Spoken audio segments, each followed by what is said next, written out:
Louis XIV rarely tried to hide his many affairs from the court, but one was so scandalous he had no choice.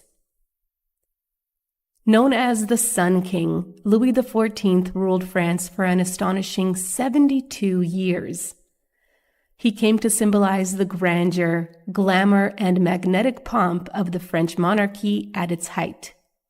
But behind the lavish parties and towering wigs lay a darker history filled with intrigue, scandal, decadence, war, fashion, and even more scandal.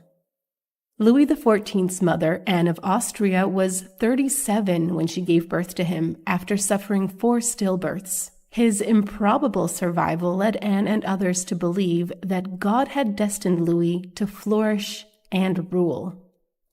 Then came a surprise.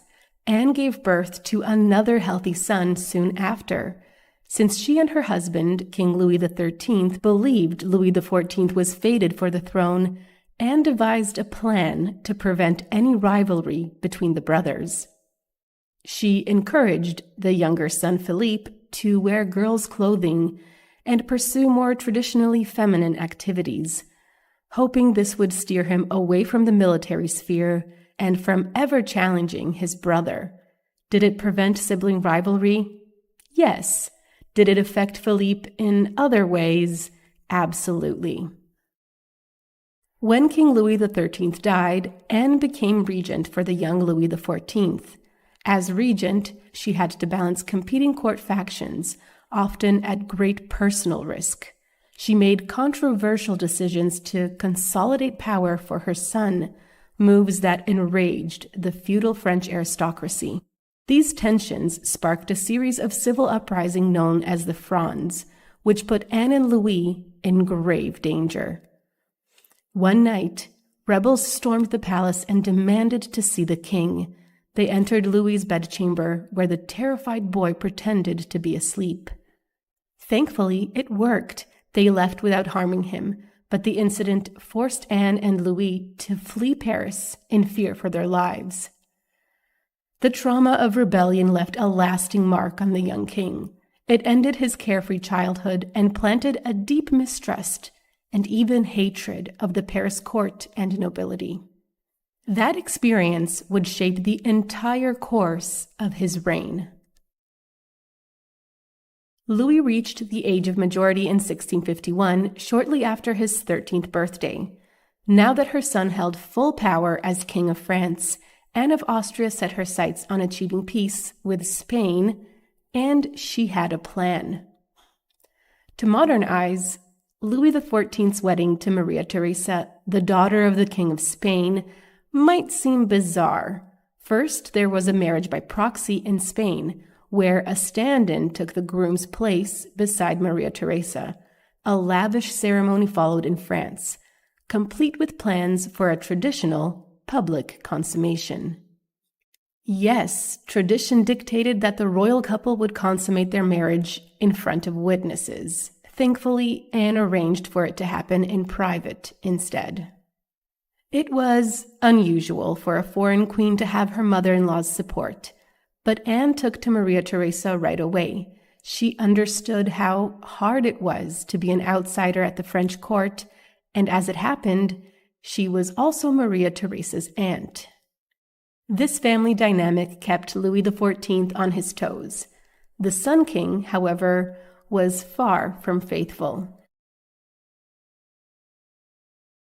He tried to keep his affairs discreet, but Louis XIV was both a prolific lover and a prolific father. Historians estimate he had around 22 children, legitimate and illegitimate, with various women.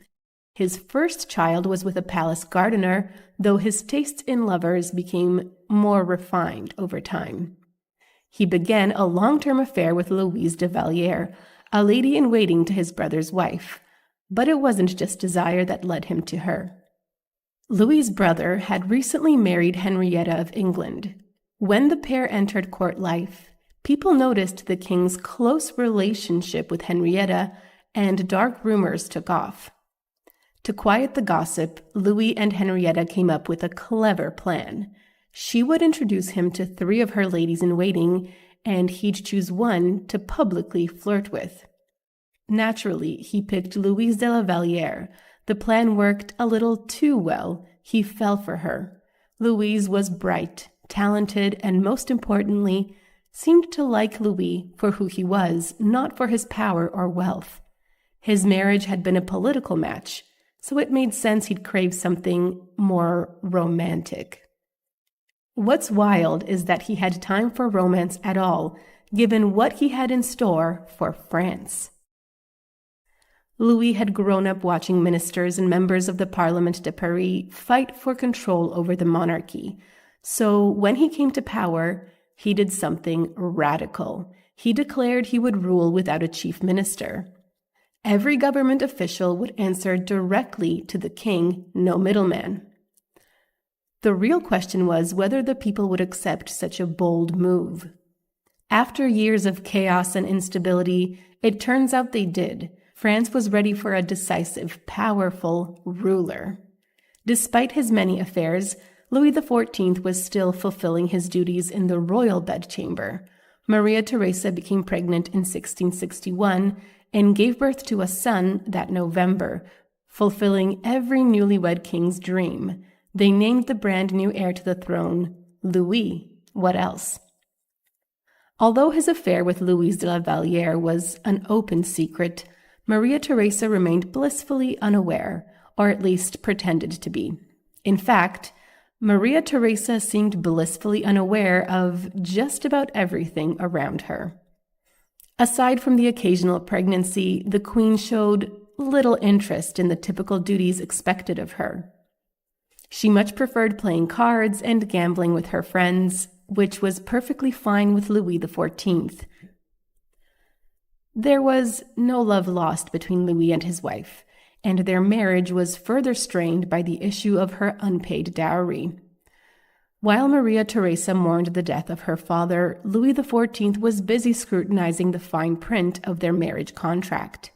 Citing the unpaid dowry as justification, he seized Spanish territory and began maneuvering to place a member of his own family on the Spanish throne. This would have some serious consequences down the line. Awkwardly, both Maria Theresa and Louise de la Vallière became pregnant at the same time. With the 2 women in his life occupied, Louis XIV's eyes started to wander. That's when Madame de Montespan saw her opportunity. She seduced the king and quickly won his full attention. Louise de la Vallière soon realized what was happening. Devastated, she took desperate steps to win the king back.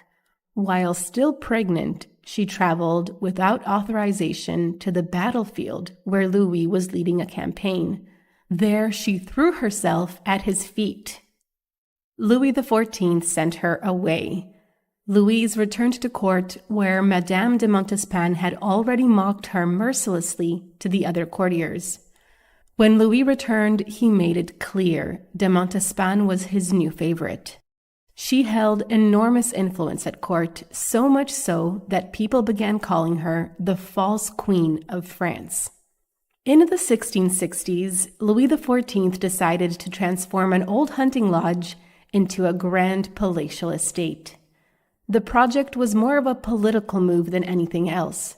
It would become a massive symbol of his power, especially over the nobility of Paris.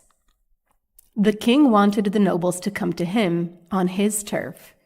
If a French nobleman wanted to make money or gain any sort of favor with the king, they had to haul themselves to Versailles. It was the center of power where courtiers arranged marriages, sought employment, and vied for attention, all under the ever-watchful eye of Louis XIV. No wonder he called himself the Sun King. He expected the world to revolve around him, and at Versailles, it actually did. It's not like life at Versailles was boring. There was hunting, entertainment, gambling, food, and drink. No one could say no to the luxurious lifestyle Louis provided. Before this centralization, nobles from the countryside would gather private armies and stir up local conflicts. Louis XIV put a stop to all that, turning France's military focus outward instead. From 1667 to 1697, the French armed forces ballooned from 30,000 to 400,000 men. But this increase in power and territory had an unfortunate side effect. It united many of Louis's enemies against him.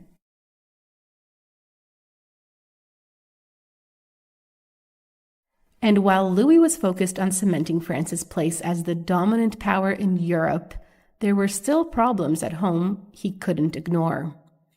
In July of 1683, Queen Maria Theresa fell gravely ill. When Louis XIV saw how bad it was, he prepared for the worst. Within a week, she succumbed to her illness, and her passing was painful.